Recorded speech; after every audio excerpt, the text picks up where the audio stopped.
کرک Alexander ایک امریکی تھا جو امریکہ کے چھوٹے سے ٹاؤن میں اکیلا رہتا تھا۔ یہی اکیل پن اس کی بہت بڑی بدقسمتی کا سبب بنا اور وہ موت کے منہ میں جاتے ہوئے بال بچ گیا۔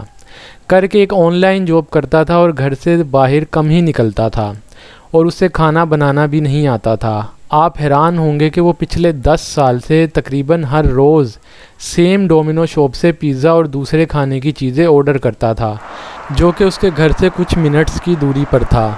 آپ خود ہی اندازہ لگا سکتے ہیں کہ 10 سال تک باہر کے فاسٹ فوڈ اور پیزا نے اس کی صحت کا کیا حال کیا ہوگا۔ کرک کیونکہ ڈومینو کا ریگولر کسٹمر تھا، اس لیے ڈومینو کا تقریباً پورا سٹاف اس کو جانتا تھا اور کرک ان کا دوست بن چکا تھا۔ ویسے پیزا کے بارے میں بتاتا چلوں، امریکہ میں تقریباً 4 کروڑ کے قریب لوگ ہر روز پیزا آرڈر کرتے ہیں اور یہ امریکہ میں سب سے زیادہ کھایا جانے والا فوڈ ہے۔ کرک الیگزینڈر بھی تقریباً ہر دوسرے دن پیزا ہی آرڈر کرتا تھا، پر اچانک سے اس نے آرڈر کرنا بند کر دیا تو ڈومینو سٹاف کو حیرت کا شدید جھٹکا لگا، کیونکہ یہ گزشتہ 10 سالوں میں پہلی بار ہوا تھا کہ کرک نے کوئی آرڈر پلیس نہیں کیا تھا۔ سارا فلر جو کہ ڈومینو پیزا آؤٹ لیٹ کی جنرل مینیجر تھیں، ان کا کہنا تھا کہ پچھلے 10 سال سے کرک ہر رات اپنا آرڈر 10 سے 11 بجے کے دوران پلیس کرتا تھا۔ اب آپ خود ہی اندازہ لگا سکتے ہیں، جو شخص پچھلے 10 سال سے روزانہ کھانا آرڈر کر رہا ہو اور اچانک ایک دن غائب ہو جائے تو خطرے کی گھنٹی تو بجے گی ہی۔ اور ویسے بھی ڈومینو سٹاف کے لیے روز کا معمول بن چکا تھا کہ کرک کا آرڈر آتا اور وہ اس کے گھر ڈیلیور کر دیتے۔ انہیں بہت عجیب سا خوف محسوس ہونا شروع ہوا، لیکن انہوں نے یہ سوچ کر نظر انداز کر دیا کہ ہو سکتا ہے کہ وہ ویکیشنز پر یا فیملی سے ملنے گیا ہو۔ کچھ دن مزید گزرے تو ڈیلیوری بوائے نے سارا فلر سے کرک کے بارے میں دریافت کیا۔ سارا نے چیک کر کے بتایا کہ پچھلے 11 دنوں سے کرک نے کوئی آرڈر پلیس نہیں کیا، جو کہ ایک غیر معمولی بات تھی۔ تب سٹاف کو یقین ہو گیا کہ کرک کے ساتھ ضرور کوئی حادثہ ہوا ہے۔ سارا فلر نے اپنے سٹاف میں سے ٹریسی کو اس کے گھر بھیجا کہ معلوم کرے کہ کرک کہاں ہے۔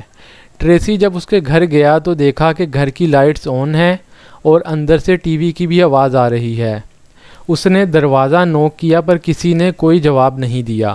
وہ واپس ریسٹورنٹ چلا گیا اور جا کر سٹاف کو سارا واقعہ سنایا۔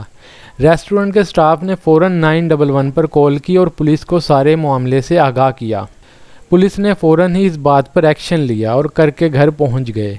پولیس نے گھر کے دروازے پر دستک دی پر کسی نے دروازہ نہیں کھولا، جبکہ گھر کی لائٹس اور ٹی وی دونوں چل رہے تھے۔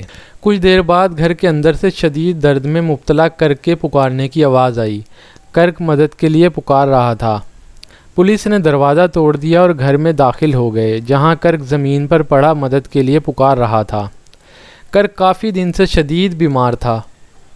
لگتا ایسے تھا کہ اس پر فالج کا اٹیک ہوا ہے۔ اسے فوراً ہاسپٹل منتقل کیا گیا، جہاں ڈاکٹرز نے اس کی جان بچا لی۔ ڈاکٹرز کے مطابق کرک مزید لیٹ ہاسپٹل آتا تو شاید وہ زندہ نہ بچ پاتا۔ کسی کو نہیں معلوم تھا وہ کب سے زمین پر پڑا تھا۔ میڈیکل سٹاف نے اس کی حالت خطرے سے باہر بتائی اور کہا کہ کچھ دنوں تک وہ مکمل صحت یاب ہو جائے گا۔ ڈومینو کے سٹاف کو یقین نہیں آ رہا تھا کہ انہوں نے کسی کی جان بچا لی۔ ڈومینو کی جنرل مینیجر سارا فلر نے کہا کہ ہم ایک فیملی کی طرح ہیں اور ہمیں خوشی ہے کہ ہماری وجہ سے کسی کی زندگی بچ گئی۔ کرک فائنلی ریکور ہو گیا اور زندگی کی طرف لوٹ آیا۔ کرک اب کہاں ہے اس کی تو خیر ابھی کوئی اپڈیٹ نہیں، پر ممکن ہے اب بھی روز رات کو وہ پیزا ہی آرڈر کرتا ہوگا۔ اس واقعے کو مقامی سطح پر بہت پذیرائی ملی اور بہت جلد پورے ملک کے میڈیا نے اسے ٹی وی اسکرینز پر دکھایا۔ ڈومینو کی طرف سے اپنے سٹاف کو بہت سے انعامات بھی دیے گئے۔ دوستوں، امید کرتا ہوں کہ یہ سٹوری آپ کو پسند آئی ہوگی۔ ویڈیو اچھی لگی تو ویڈیو کو لائک کریں اور دوستوں کے ساتھ شیئر کرنا مت بھولیں۔ ملتا ہوں آپ سے ایک اور انٹرسٹنگ سٹوری کے ساتھ، تب تک کے لیے اپنا بہت خیال رکھیے گا۔ اللہ حافظ۔